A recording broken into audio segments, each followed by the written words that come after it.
Amém, irmãos? Vamos ficar de pé e abrir a Bíblia na carta aos Hebreus, no capítulo 11.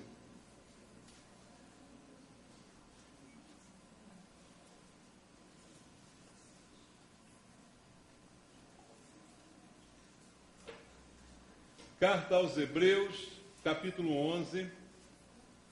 Vamos ler somente o versículo 6, inicialmente, que é um versículo que todos nós conhecemos bem.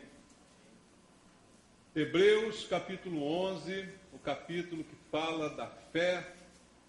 No versículo 6, a palavra de Deus nos diz assim: de fato, sem fé é impossível agradar a Deus, porquanto é necessário que aquele que se aproxima de Deus creia que Ele existe e que se torna galardoador dos que o buscam. Amém. Cremos, Senhor, na Tua palavra. Cremos no Senhor. Cremos que Tu és galardoador, Pai.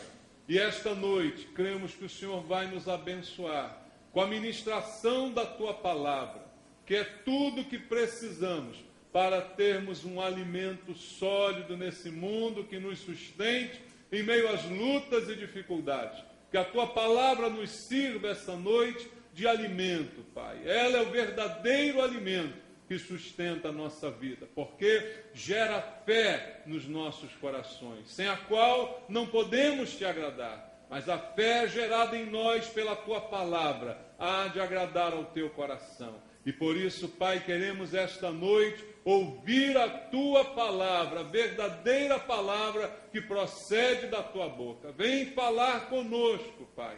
Usa, Senhor, a minha vida como um instrumento nas Tuas mãos. Para isso, preciso da unção, do poder do Espírito Santo, para que a palavra seja ministrada, quebrando barreiras, tirando todo o engano do coração dos meus irmãos, Pai. Oro por isso com eles, em nome de Jesus. Amém. Graças a Deus. Podem sentar, irmãos.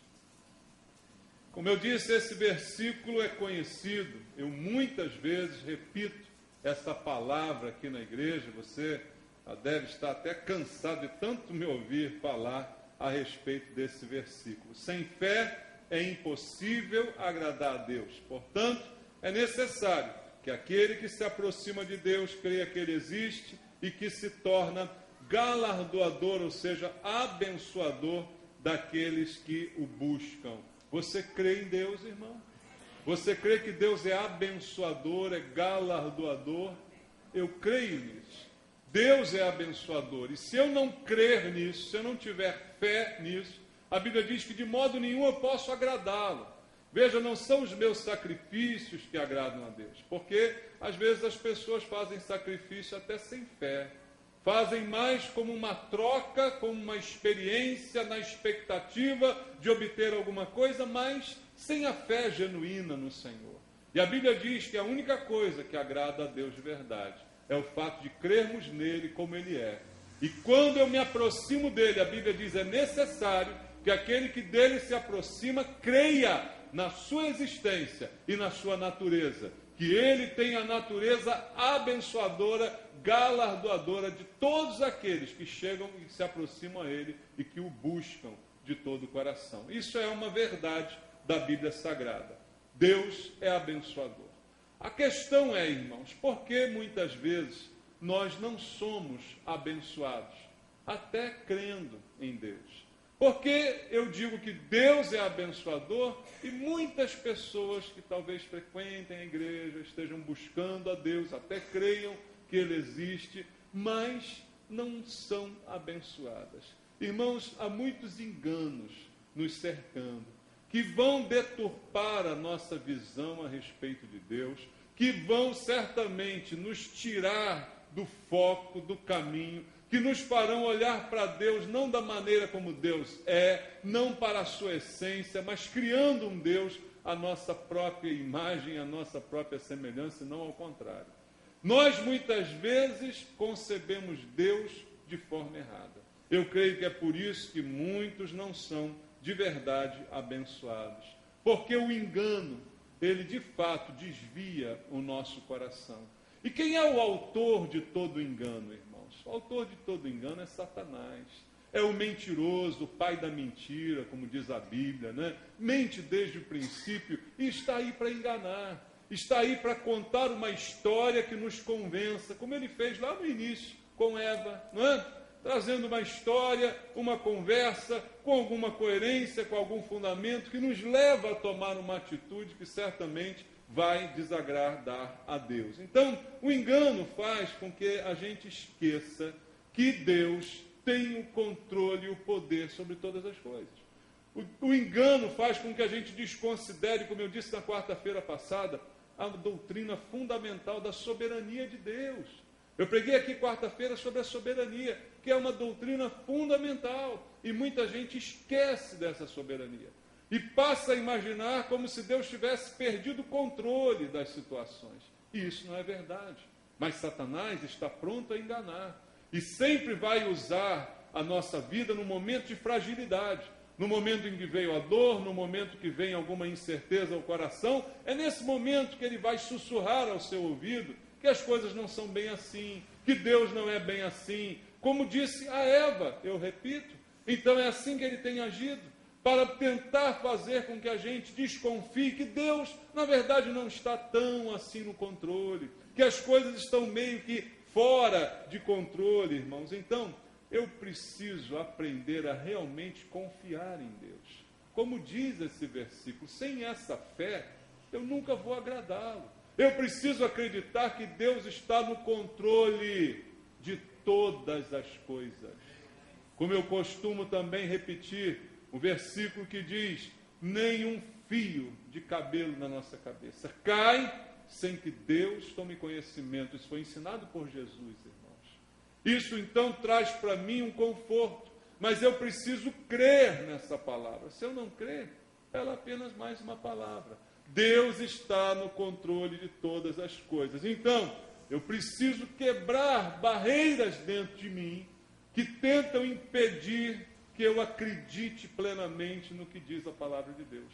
E sem essa fé, eu posso estar na igreja, posso servir a Deus, posso ser dizimista, ofertante, posso fazer tudo, mas de fato não agradarei a Deus, se eu realmente não crer na sua soberania, no seu controle a respeito de todas as coisas. Então, barreiras no nosso coração, na nossa mente, precisam ser quebradas, para que a gente realmente creia em Deus como Ele é. Então, somente assim, queridos, a graça de Deus fluindo em nós vai nos livrar dos enganos que toda hora, todo momento, tentam iludir nosso coração. Você acha que o nosso inimigo, ele dorme, irmãos? Ele não dorme. A Bíblia diz que ele anda em derredor, fugindo como um leão, procurando uma brecha, procurando um momento de entrar na sua vida. E ele entra como? Com seus sussurros, muitas vezes, com suas palavras enganosas, para confundir o nosso coração e nos debilitar na fé. Porque se ele tirar a nossa fé, ele tirou aquilo que agrada a Deus. Você entende isso? Se ele faz com que você duvide, se ele faz com que você descreia, na verdade ele faz com que você deixe de agradar a Deus. E é isso que ele tem tentado fazer, ele tem investido pesado sobre nós, tentando de toda maneira nos enganar e nos confundir. Veja, esse texto que a gente leu, a gente conhece bem, a gente sabe da sua importância, mas o texto diz que a gente tem que acreditar que Deus existe e que Ele abençoa. É simples assim, mas é isso que muita gente talvez não acredite, ou não tenha a firmeza necessária para acreditar na hora da dificuldade. Quando tudo está bem, é tudo uma maravilha. O problema da nossa fé, irmãos, não é quando as coisas vão bem. O problema da nossa fé é quando as coisas vão mal. É quando os problemas chegam, quando as desgraças acontecem. É nessa hora que a fé realmente se mostra como ela é. Será que nessa hora eu creio que Deus existe, que Ele se torna abençoador, como está escrito aqui na palavra que nós lemos? Será que todos nós cremos realmente nisso? Porque quando vai tudo bem, é muito fácil acreditar em Deus. Mas quando eu tenho sofrido, quando eu tenho passado por uma perda, quando vem um problema, será que a fé permanece? Ou é nessa hora que a fé vai embora? Infelizmente, o que nós temos visto na prática de vida de muitos que a princípio achamos até que são irmãos nossos, mas na prática, ao passar por um problema, já não acreditam mais em Deus. Já não confiam mais no galardão que Deus dá, na bênção que Deus entrega a nós, só porque algo de errado aconteceu em suas vidas. Só porque algo que não estavam preparados ocorreu.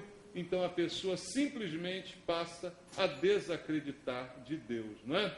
E aí, irmãos, a gente precisa entender algumas coisas. É normal que na hora de uma dificuldade a gente até se abata. Nenhum de nós aqui é um super-homem, é um super-herói. Nós somos pessoas reais, não é verdade, irmãos?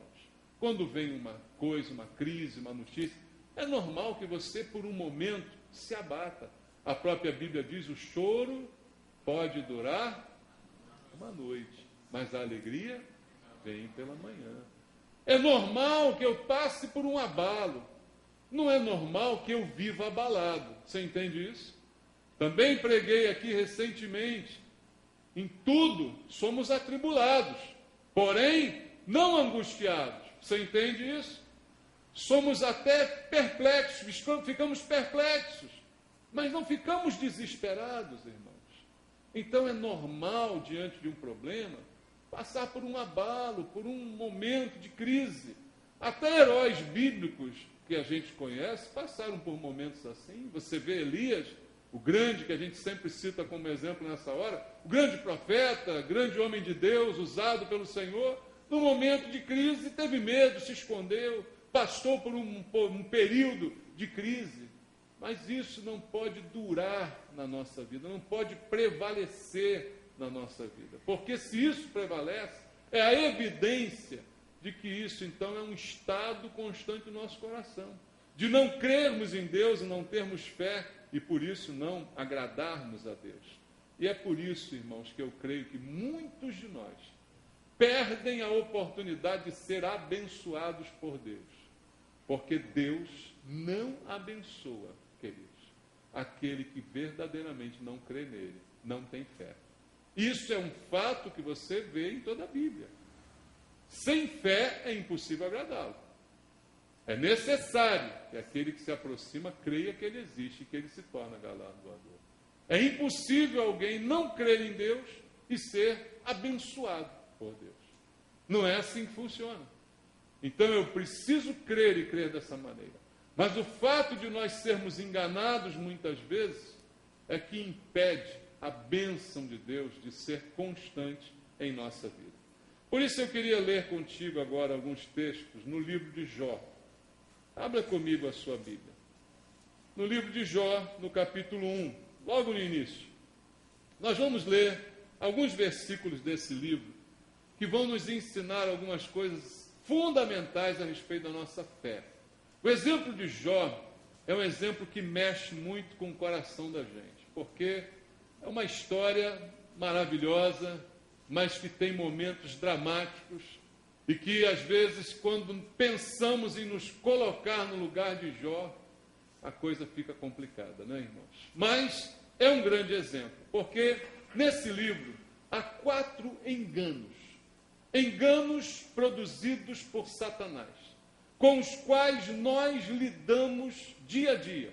Ele tenta nos enganar da mesma forma, para conseguir o mesmo objetivo: nos tirar da bênção de Deus. É isso que Satanás deseja, irmãos, nos afastar da presença do Senhor. 4 enganos são mencionados aqui e eu quero compartilhar contigo. O primeiro, Jó capítulo 1, versículo 9 até o versículo 11. Veja só o que diz. Então respondeu Satanás ao Senhor: porventura Jó debalde teme a Deus? Acaso não o cercaste com sebe, a ele, a sua casa e a tudo quanto tem? a obra de suas mãos abençoaste, e os seus bens se multiplicaram na terra. Estende, porém, a mão e toca-lhe em tudo quanto tens, e verás se não blasfema contra ti na tua face.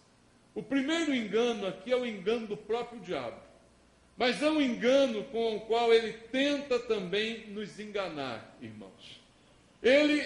O texto está narrando a conversa de Satanás com Deus.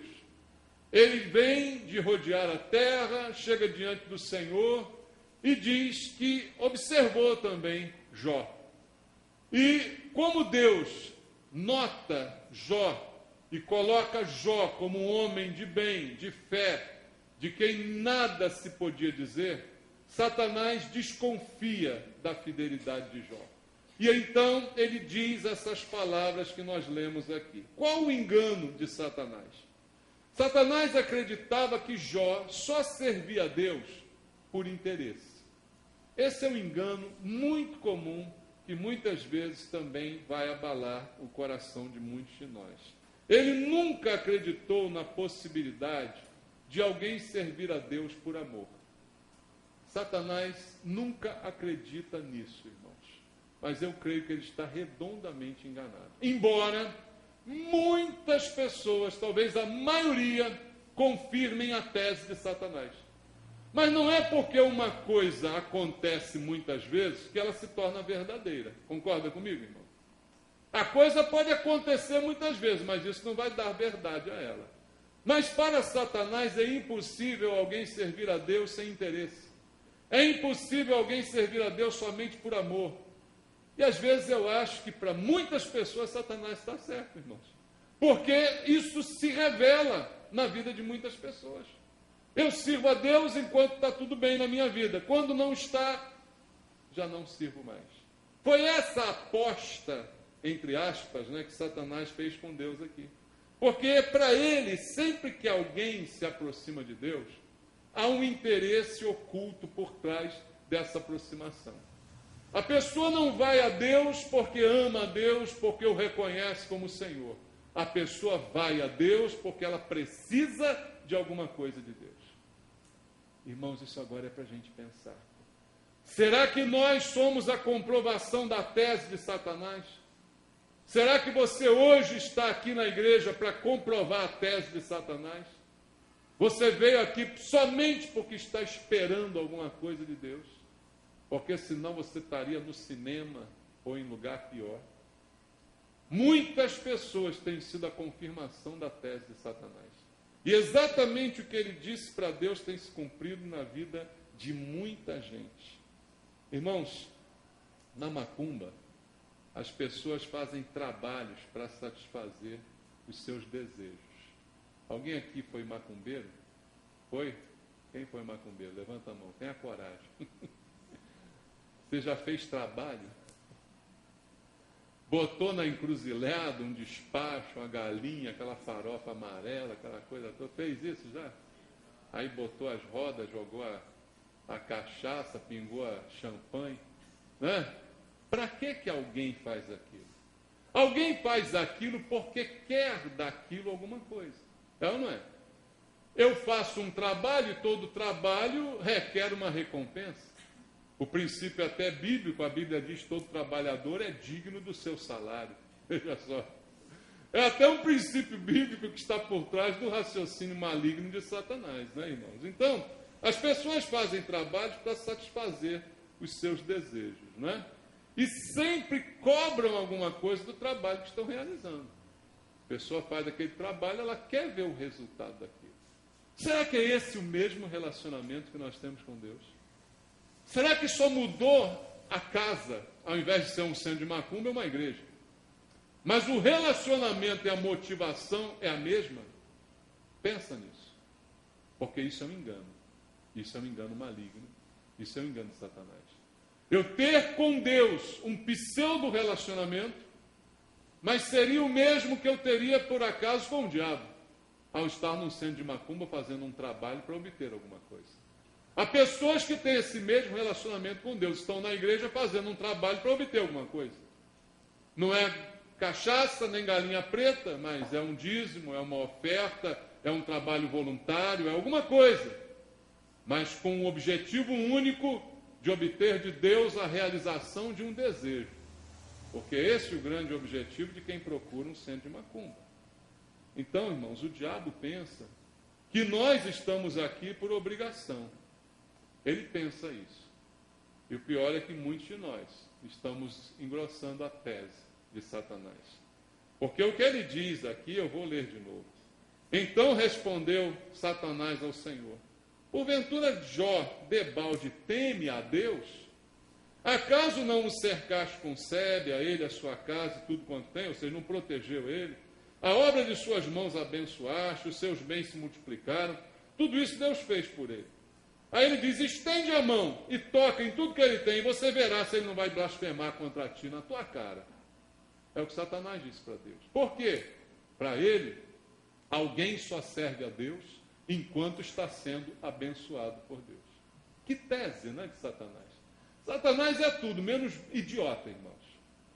Porque o que ele está dizendo se baseia na vida de muitas pessoas, e quem sabe algumas aqui dentro agora.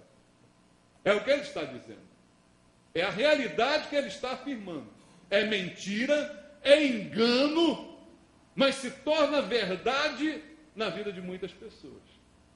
Que terrível isso, queridos. Pense um pouquinho sobre isso. Será que a única razão de servirmos a Deus é que Ele nos dá alguma coisa? Se Ele nos tocar em tudo quanto temos, vamos blasfemar da cara de Deus? É isso que tem acontecido na vida de muitas pessoas.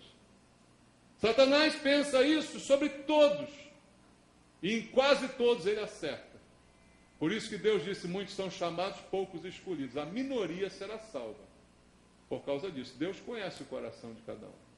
Nós não conhecemos o coração uns dos outros, nem a motivação uns dos outros. Nós não conseguimos enxergar a motivação com que fazemos as coisas. Você não consegue enxergar a motivação com a qual eu estou pregando aqui. Você pode ter uma ideia dessa motivação, mas você não tem a certeza sobre ela. Nem eu tenho a certeza sobre a motivação que leva você a vir aqui, ouvir a palavra, ou fazer as coisas que você faz aqui dentro. Mas Deus conhece o nosso coração e a motivação de cada um de nós. E quando Ele diz que poucos serão escolhidos, é porque Satanás acerta na maioria. Para a maioria é assim mesmo. Se forem tocados naquilo que têm, nas coisas que gostam, nos sonhos, certamente não servirão a Deus e blasfemarão na sua face. Satanás, ele crê que a gente ora por medo. Ele crê nisso. Ou por interesse ou por medo. Ou nós oramos porque temos o interesse, daí as campanhas que tantas igrejas fazem, 7 semanas de não sei o que lá, 9, 13, é sempre um número cabalístico, né? Nunca é 2, 4, não, é sempre, né? 7, 9, 13, tem que ser número primo, né? Tem que ser... Sei que 9 não é, né? Mas tem que ser assim, né? É sempre assim. Porque, não, se eu fizer, aí vai dar certo. É o trabalho. É o despacho evangélico. Se eu fizer, vai dar certo. Satanás acredita que a gente ora com interesse ou com medo. Não, eu vou orar porque senão a coisa vai ficar feia.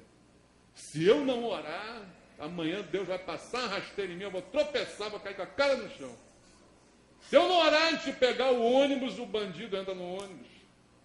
E tem gente que vai assim. Eu me lembro do tempo de catolicismo, quando eu passava em frente à igreja ou ao cemitério. Por que eu fazia assim? É o medo. É o medo de alguma coisa dar errada. O jogador de futebol entra em campo, ele faz assim. Faz um gol, ele faz assim. O juiz faz também. Por quê? É o medo. Satanás acerta na maioria, ele acha que a gente ora por medo. Ele acha que o nosso relacionamento com Deus é condicionado ao medo. De tudo dar bem, e se alguma coisa é errada, é porque vai dar errado, então vai dar mal, então a gente tem que continuar fazendo aquelas coisas. Esse é o primeiro engano que eu vejo aqui no livro de Jó, que é terrível. Porque quando pedimos a Deus cura, libertação, ele se aproxima de nós, Satanás, para enfraquecer também a nossa fé, para fazer com que a gente assuma com Deus um relacionamento contaminado de troca, de interesse, de tomar lá da cá. Não é assim, queridos? Daí vem as promessas, os votos e tantas outras coisas que contaminam o nosso relacionamento com Deus. Veja, votar é bom, desde que eu cumpra aquilo que eu votei. A Bíblia diz, é melhor não votar do que votar e não cumprir. Falamos muito, fazemos pouco, porque o relacionamento está contaminado. Engano de Satanás tem se apresentado em nossa vida. Mas o que a Bíblia diz em relação a ele? Resisti ao diabo e ele fugirá de vós. Resista à tentação de servir a Deus por interesse. Resista à tentação de fazer as coisas com a motivação errada. Resista à tentação de fazer trocas com Deus. Tema a Deus. Ele não acreditava que Jó temia a Deus. Tema a Deus e o considere como Deus. Independente do que Ele faz por você, Ele é Deus da sua vida. E você depende e precisa dEle. Independente do que Ele te dá ou deixa de dar, Ele continua sendo Deus, você continua sendo quem é, dependente e precisa dEle. É essa relação que Satanás não entende. Servir a Deus por nada. É esse o propósito. Servir a Deus por nada. Só porque Ele é Deus. Satanás não admite isso. E ele tem visto isso na vida de muita gente. O segundo engano que a Bíblia nos mostra nesse livro, também é bem comum, capítulo 2, versículo 9 e 10. Capítulo número 2 do livro de Jó, versículo 9. Diz assim, então sua mulher lhe disse, ainda conservas a tua integridade? Amaldiçoa a Deus e morre. Mas ele lhe respondeu, falas como qualquer doida. Temos recebido o bem de Deus, não receberíamos também o mal? Em tudo isso não pecou Jó com os seus lábios. O segundo engano é o engano da mulher de Jó. Ela pensava que a vida de Jó estava nos seus bens e nas coisas que ele possuía. Como ele nessa altura tinha perdido tudo, não tinha mais filhos, não tinha mais bens materiais, não tinha nem saúde. Então, na cabeça daquela mulher, a vida se resume à família, a bens materiais e à saúde. Bom, também é um pensamento bem coerente para a maioria das pessoas. Não precisa ser cristão para acreditar nessas coisas. Todas as pessoas que eu conheço, nos meus relacionamentos, de trabalho, em todos os lugares, elas acham que essas coisas são muito importantes. Ter bens, ter saúde, né? Aquele velho ditado, né? Olha, a pessoa te cumprimenta, ó, você tem a saúde, porque saúde é que é importante, né? Você se dê bem também financeiramente, que é importante, sua família vá bem, todo mundo quer isso, quem não quer isso? Mas a vida se resume a isso. Para a mulher de Jó, a vida se resumia a isso. Por isso, ele perdeu isso, não tem mais vida. Ela vira para ele e diz, amaldiçoa a Deus e morre, traste. Está aí empacando na terra, está aí ocupando espaço. Morre, infeliz. Porque não tem mais razão para você estar vivo. Você não tem mais nenhuma dessas coisas que nós reputamos por importantes.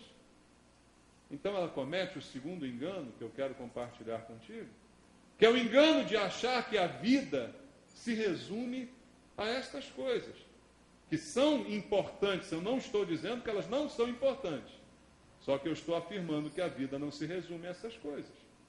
Já que ele perdeu tudo, não tem mais razão para viver. Não tem muita gente que pensa assim?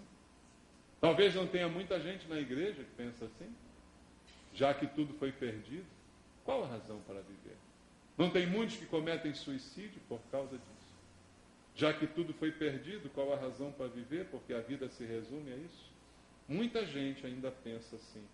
Muita gente se afasta de Deus porque perdeu algo, porque perdeu alguém. Parece brincadeira, mas não é. É sério. Porque alguém foi perdido. A pessoa que antes estava na igreja buscando a Deus com fé, louvando, agora está brigada com Deus. Está revoltada com Deus. Você já viu isso acontecer? Eu já vi isso acontecer. E por quê? Engano. Engano maligno de achar que a vida se resume ao que eu tenho, aos entes queridos que eu tenho, às coisas que eu tenho recebido de Deus. A vida se resume a isto. Para muitas pessoas, o pensamento da mulher de Jó está super coerente, porque há muitas pessoas que vivem com exatamente esse mesmo pensamento. Muita gente, até dentro da igreja, pensa dessa maneira e muitos acabam se afastando de Deus quando alguma coisa dá errado. Abra a Bíblia em Lucas 12, versículo 15. Só uma amostra do que diz a Bíblia a respeito desse assunto, também um versículo muito citado por mim, e que saiu da boca de Jesus. Lucas 12, versículo 15. Diz assim: então lhes recomendou. Olha, Jesus faz uma recomendação. Tende o quê? Cuidado. Jesus está mandando ter cuidado. Cuidado com o quê? Guardai-vos de toda e qualquer avareza. Por quê? Porque a vida de um homem não consiste na abundância dos bens que ele possui. Está aqui desfeita a teoria da mulher de Jó. A vida de um homem não se resume aos bens. E eu coloco no meio dos bens tudo que são bens, benefícios para nós. A família, a saúde, o dinheiro, todas as coisas. A vida não se resume a isto. Está ensinando Jesus aqui. E ele diz: tenha cuidado, porque às vezes ficamos avarentos por causa do amor e do apego a estas coisas que achamos compõem a vida. E a Bíblia diz: o amor ao dinheiro é a raiz de todos os males, porque eu me apego aonde está o meu tesouro, aí estará o meu coração. Eu me apego a essas coisas. Tem gente que faz dessas coisas seus ídolos.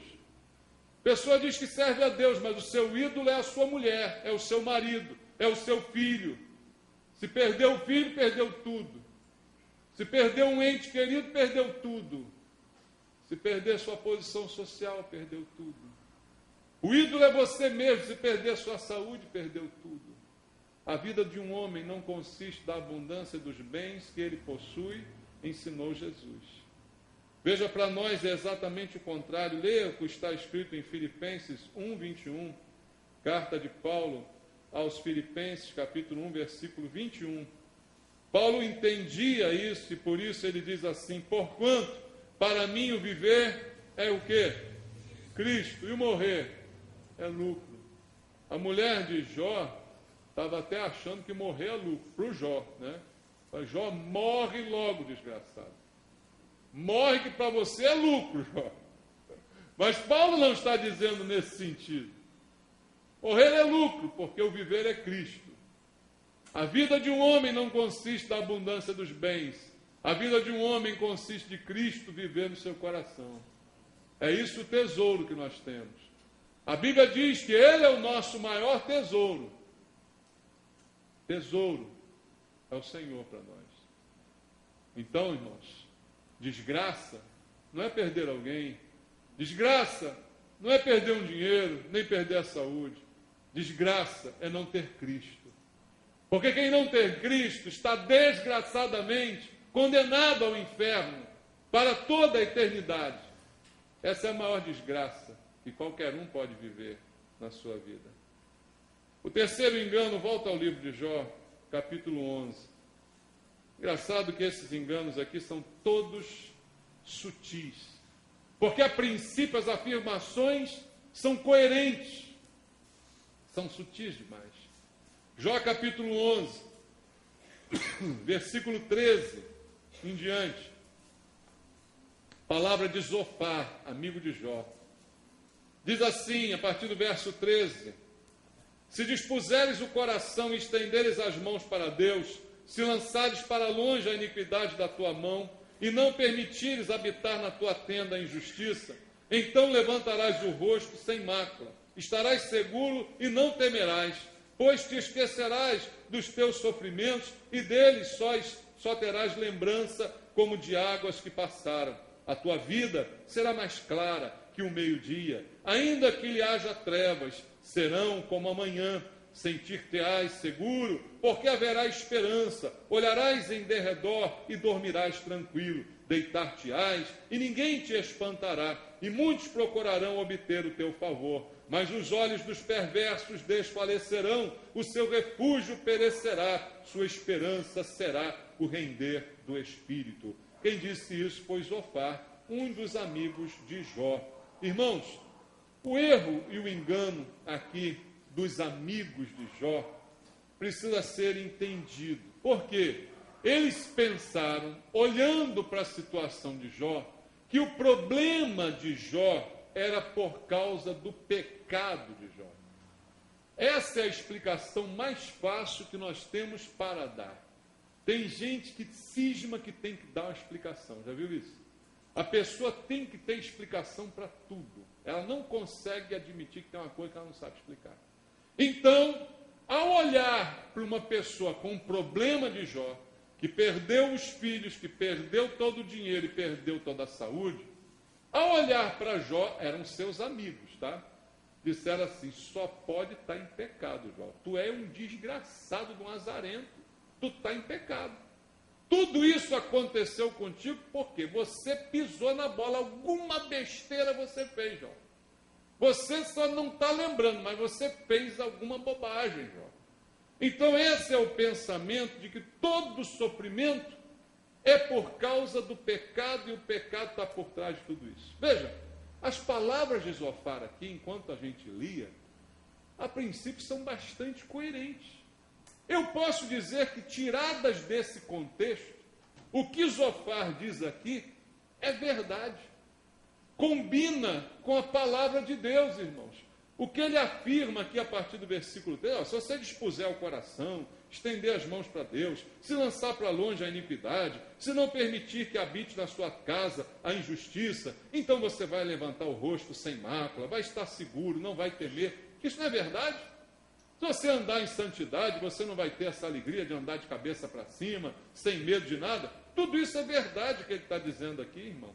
Veja, todas essas coisas que ele fala, a princípio, fora desse contexto, elas são verdadeiras, não é? Tudo parecia perfeito no seu discurso, se não fosse mentira. Se não fosse mentira, estava maravilhoso.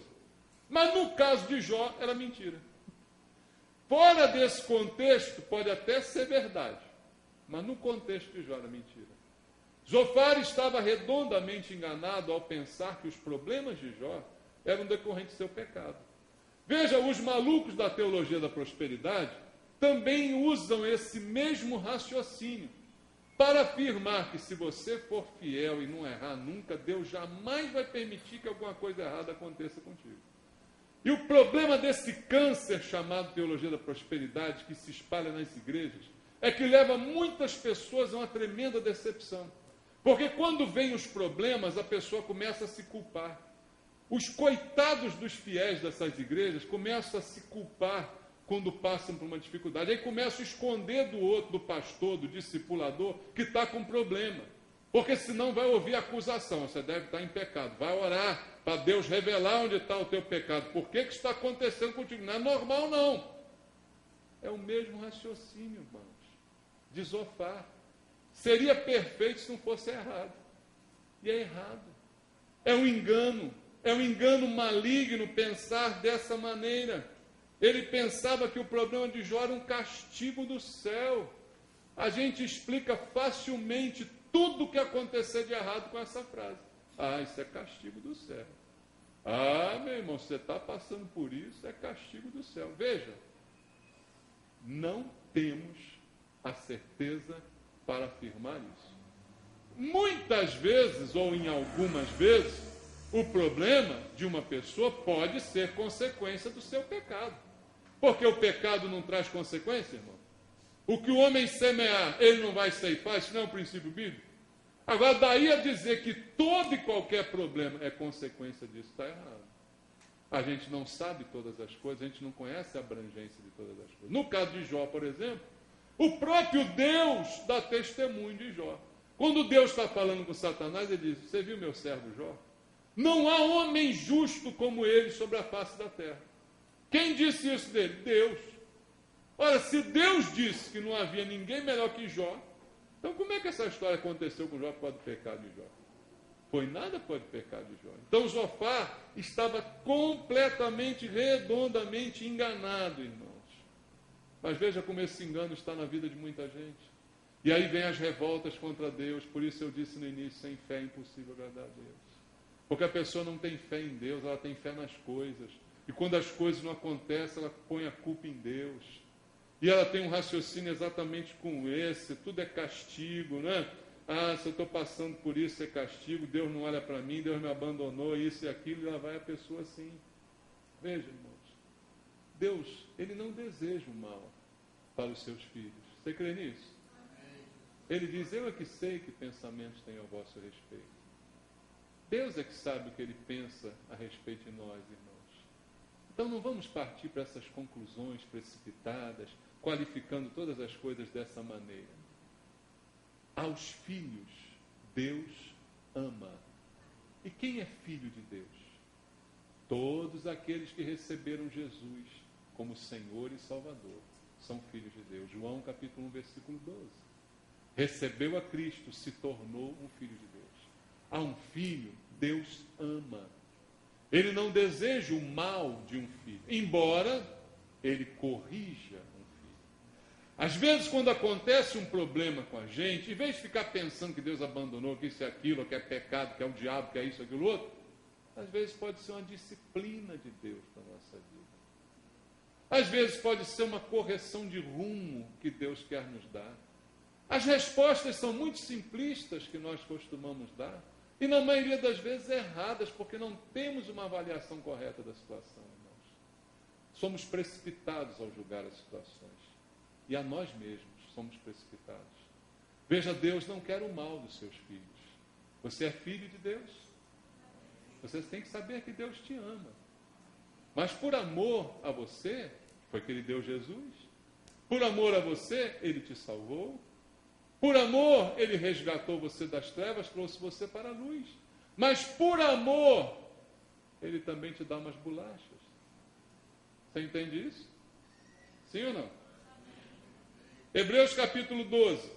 Vamos ler as bolachas. Hebreus capítulo 12, versículo 4 ao versículo 11.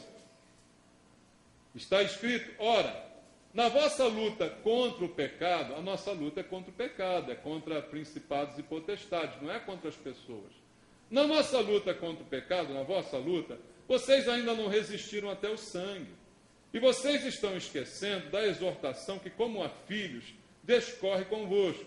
Filho meu, não menosprezes a correção que vem do Senhor, nem desmais quando por ele és reprovado. Porque o Senhor corrige a quem ama e açoita todo filho a quem recebe. Uma coisa é a consequência do pecado de alguém que não conhece a Deus. Outra coisa é a correção de Deus sobre aqueles a quem Ele ama. Deus corrige a quem ama. Ele diz na palavra, açoita a todo filho a quem recebe. Veja, Deus recebeu filhos. João 1,12, a todos quantos o receberam, deu-lhes o poder de serem feitos filhos de Deus. Nós não somos filhos naturais de Deus. Nós somos filhos adotados por Deus. Deus nos recebeu em adoção por causa de Jesus Cristo. E Ele diz que Ele açoita aos filhos a quem recebe. Você já foi açoitado? Alguém já teve esse prazer? Quem era pequenininho antigamente açoitava-se com fio de ferro. Você lembra de fio de ferro? Que antigamente o ferro era separado do fio, lembra disso? Quem lembra disso? Só eu que sou velho aqui? Alguém lembra que o fio era separado do ferro? Hoje em dia, ferro a vapor, vem grudado, é uma maravilha, né? Naquele tempo tinha um fio que encaixava no ferro, o outro lado encaixava na tomada. Aquele fio de ferro servia para quê, além de ligar o ferro? Para dar surra em filho. É ou não é? Com muito amor, é claro. É esse amor que está faltando aos nossos filhos hoje. É esse amor que está faltando às nossas crianças de hoje. Amá-las com um fio de ferro, queridos. Esse é o melhor amor do mundo. Porque é com esse amor que Deus nos ama. Deus açoita a todo filho a quem recebe. Nós não queremos açoitar os filhos. Ah, não, coitadinho dele. Então você não ama o seu filho, é por isso. Porque quem ama, açoita. Entendeu isso? Deus açoita a todo filho a quem recebe. E ser açoitado não é nem um pouquinho agradável, concorda comigo? Mas faz um bem danado. Faz um bem danado. É para a disciplina, versículo 7, que perseverais. Deus vos trata como filhos. Pois que filho há que o pai não corrige? É que isso aqui foi escrito há 2000 anos atrás. Hoje em dia tem um monte de filho que o pai não corrige, né? Mas naquela época não tinha. Naquela época não tinha, hoje tem. Mas que filho há que o pai não corrige? Mas se estáis sem correção, de que todos se têm tornado participantes, logo sois bastardos e não filhos. Os filhos de hoje que não têm correção são bastardos, não são filhos, né? Além disso, tínhamos os nossos pais, segundo a carne, que nos corrigiam e os respeitávamos. Não havemos de estar em muito maior submissão ao Pai espiritual, e então viveremos? Pois eles nos corrigiam por pouco tempo, segundo melhor lhes parecia. Deus, porém, nos disciplina para aproveitamento, a fim de sermos participantes da sua santidade. A disciplina de Deus é a prova do amor de Deus sobre a nossa vida, irmãos. Então, o engano do amigo de Jó tem hoje ainda permeado o coração de muita gente. Ao simplesmente dar essas respostas prontas, desprovidas de qualquer entendimento. Não é assim, não é verdade. Muita gente tem sido enganada por essa mentira. Eles estavam errados. Não caia você no mesmo engano, de achar simplesmente que tudo é o pecado, ou é Deus que abandonou, ou é isso, ou é aquilo outro. Olhe para Deus. Tenha um relacionamento com Deus, de filho, como você se tornou ao receber Jesus Cristo. Creia que Deus disciplina por amor e que disciplina é bom. Todos aqueles que apanharam com fio de ferro gostaram da experiência depois, não na hora, né? Na hora não gostaram, mas hoje respeitam e reputam valor aos seus pais, porque passaram por essas coisas e aprenderam com eles lições importantes para as suas vidas. Então, aprenda com isso, não caia nesse engano. E o último engano, para a gente terminar, eu quero ler com você Jó 42, o último capítulo do livro de Jó, do versículo 1 a 6, do capítulo 42.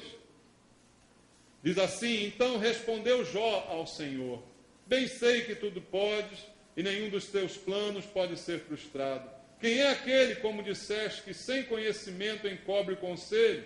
Na verdade falei do que não entendia, coisas maravilhosas demais para mim, coisas que eu não conhecia. Escuta-me, pois havias dito, e eu falarei e te perguntarei, e tu me ensinarás. Eu te conhecia só de ouvir, mas agora os meus olhos te veem.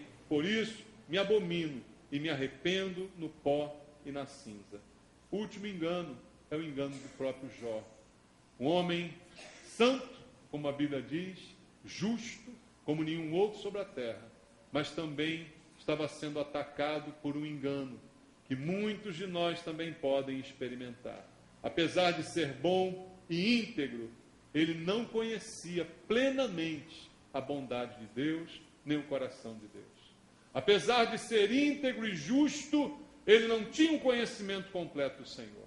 Como eu creio que muitos de nós na igreja estamos buscando, estamos lendo, estamos caminhando, mas ainda não conhecemos a Deus verdadeiramente. Ainda precisamos ter uma visão muito mais clara a respeito de Deus. Irmãos, isso é um grande perigo. Você ter uma visão superficial de Deus.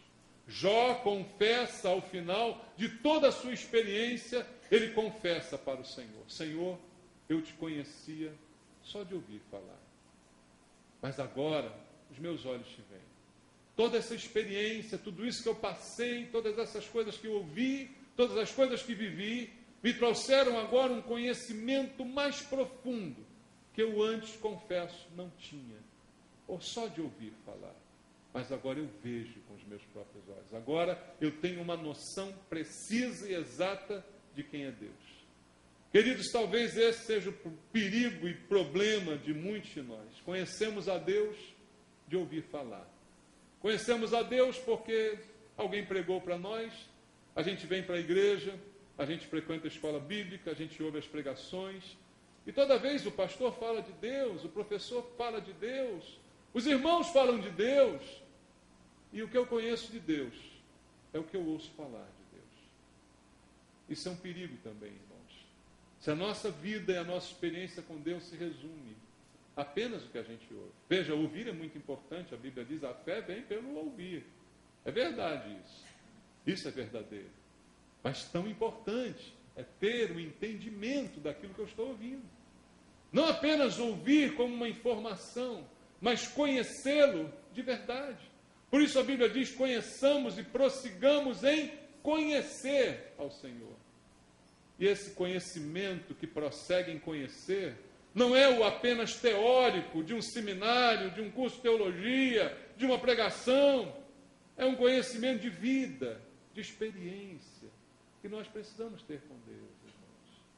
Não apenas o que ouvimos alguém dizer. É ótimo ouvir alguém dizer. É ótimo ouvir experiências, ouvir testemunhos. Não é ótimo? Não fortalecem a nossa fé? Quando você vê algum irmão chegar aqui e dizer, olha, eu passei por isso, eu fiz aquilo, e Deus fez isso e tal, você não fica fortalecido? É claro que é bom, mas melhor do que isso é você ter estas experiências na sua vida. Você entende isso? Melhor do que isso é você conhecer na sua vida o que Deus fez na minha vida, o seu testemunho de conversão, a sua transformação verdadeira, a mudança da tua mente, dos teus pensamentos, das tuas atitudes. Irmãos, há pessoas que passam anos na igreja e não mudam. Elas conhecem a Deus porque ouviram falar de Deus, mas nem a experiência de conversão elas têm.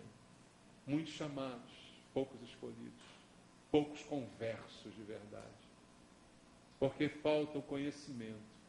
O engano de Jó, ele é um perigo para muitos de nós. Ouvimos, mas não conhecemos. A nossa fé, ela precisa ser viva. Sem fé é impossível agradar a Deus. É necessário que aquele que se aproxima de Deus creia que Ele existe e que Ele se torna galardoador dos que o buscam. Mas Deus não está falando apenas de um conhecimento teórico. A fé é viva. Por isso Deus diz, o meu justo viverá pela fé. Ninguém vive de teoria, irmãos. Ninguém vive de teoria. Você acha que alguém vive de teoria? Mas é o seguinte, eu vou te dar todos os livros da terra sobre pilotagem de avião. Você vai lê-los durante uns 6, 10 anos. Vai ler todos os livros, toda a teoria de pilotagem, tudo maravilhoso. Depois eu vou botar você na cabine de um Boeing ou de um Airbus e vou mandar você levantar voo. Talvez você consiga, mas a grande chance é você se esborrachar todo. É ou não é? Teoria não basta. É preciso experiência. É preciso vida. Você está entendendo isso? A nossa fé é viva. Amém, irmãos? Não se deixe enganar por um conhecimento superficial de Deus. Porque quando os problemas chegam, toda a teoria vai embora. Quando chegam os problemas de verdade, como Jó, o filho morre, o dinheiro acaba, a saúde vai embora. Aí você vai buscar na teoria e não encontra.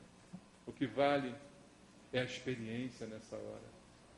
Na hora que você até conseguiu levantar o avião, está voando, que maravilha, mas queimar um motor, aí não vale mais a teoria, vale a prática. A teoria não basta quando as coisas dão errado, irmãos. Por isso Jó conhecia só de ouvir falar. Agora eu quero que Deus abra os nossos olhos, para que a gente conheça Deus de verdade e tenha a fé genuína que agrada a Deus, que nos faz ter uma experiência da realidade de Deus, não só de acreditar, mas de confirmar no coração: Deus existe, eu creio nele de todo o meu coração. Eu não o vejo com os meus olhos, mas eu o vejo pela minha fé. Eu sinto a sua presença, eu sinto a sua operação na minha vida. É essa fé que nós estamos precisando, irmãos. É essa fé que agrada a Deus. E é por isso que Ele nos abençoa àquele que nele crê. Então não se deixe levar pelo engano. Não se deixe enganar por nenhuma dessas artimanhas de Satanás. Simplesmente se aproxime de Deus e creia sempre que Ele existe e te abençoa. Amém? Que Deus abençoe você na sua fé, na sua vida com Deus. Vamos louvar ao Senhor nosso Deus.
Você crê em Deus de todo o teu coração. Você crê que Ele existe e que Ele abençoa aquele que o busca. Por isso eu quero esta noite orar por você, Deus.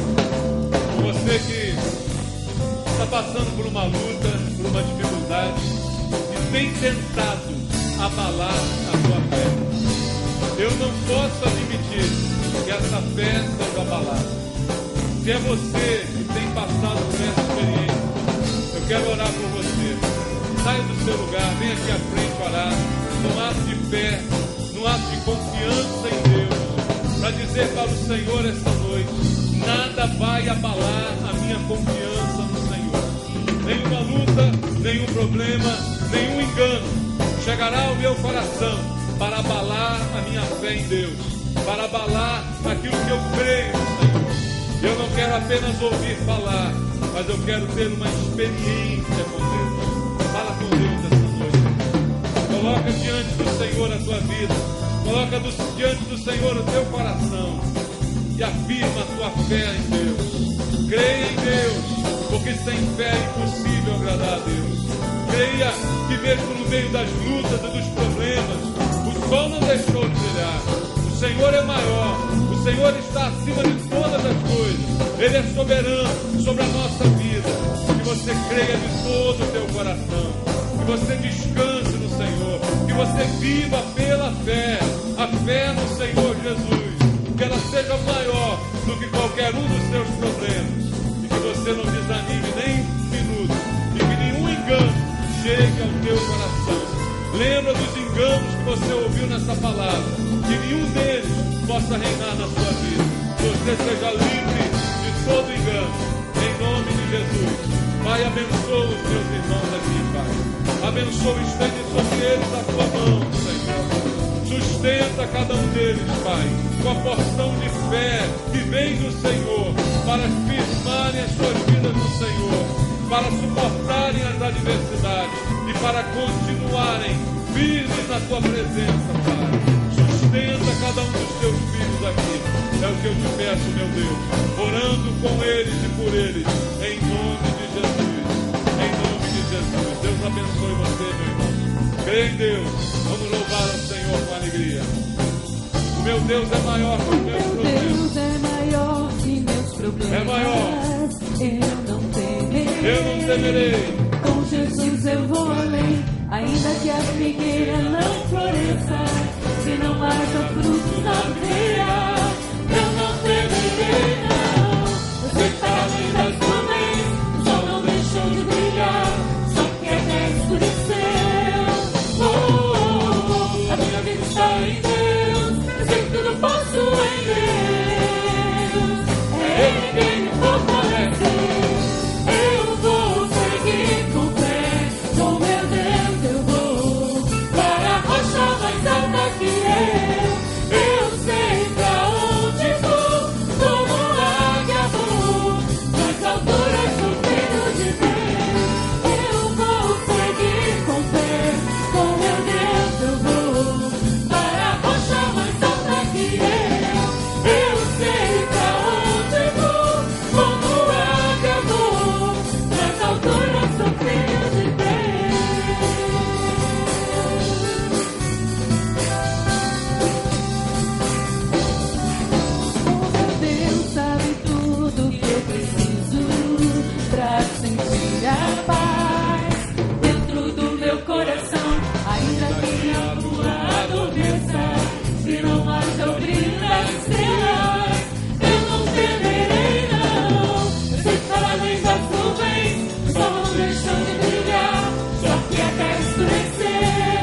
Senhor.